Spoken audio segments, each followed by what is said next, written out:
I'm Jim Snyder. I'm one of the founders of PMI. We're celebrating 50 years now. It's been a long, long time, but it's been a truly wonderful experience. PMI didn't start with a meeting. Lots of people think it did. It grew out of a work relationship between basically three groups of people. The first group was the people at Brown and Root, Eric Jeanette, the group of people that were working with McDonnell Douglas, with Ned Engman, and the third group of people that were working with me at SmithKline. And we were all using project management tools and techniques, and we found that we needed to share some information about those. And PMI literally grew out of the need to exchange information. It was really Ned Engman and a dark and stormy night in Philadelphia when we decided that it was time to stop talking about it and do something. We convened the first meeting of the board of directors on a Saturday morning at Georgia Tech. And I think it all of a sudden dawned on the 5 or 6 or 7 people that were in that room at that time that we've just started an organization. And it sort of fell to me to be the administrative leader of the group. That position grew as the years grew and as the number of members grew. And after the first 12 to 15 years, it got to the point that I just couldn't do it any longer. And PMI moved to hire its first professional executive director.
When I look back over the last 50 years, it's just exciting to me to be a part of an organization that's helped to bring people to the point that they can manage these kinds of large-scale projects, as well as the many small business projects that we undertake every day as project managers.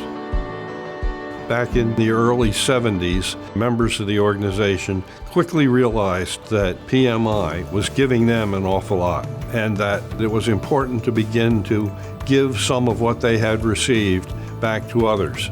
And one of the early areas that we started to do that was in giving back through educational programs, and it's developed into the large programs of the Educational Foundation today. Of the fondest memories, it's certainly the people. The project management is all great and good, but my memories of PMI and the things that I cherish the most about the organization are the friendships I've made. I think it's important that if you're starting your career and you're interested in PMI, that you don't just pay your dues. You'll get the most out of PMI when you begin to get actively involved in the project work of either the local chapter or the international organization or organizations within your own countries or within your own chapters. I think the next 50 years excites me about PMI and the profession. PMI will change as the world changes. PMI will change as business changes, and PMI will continue to support a growing profession of project management worldwide.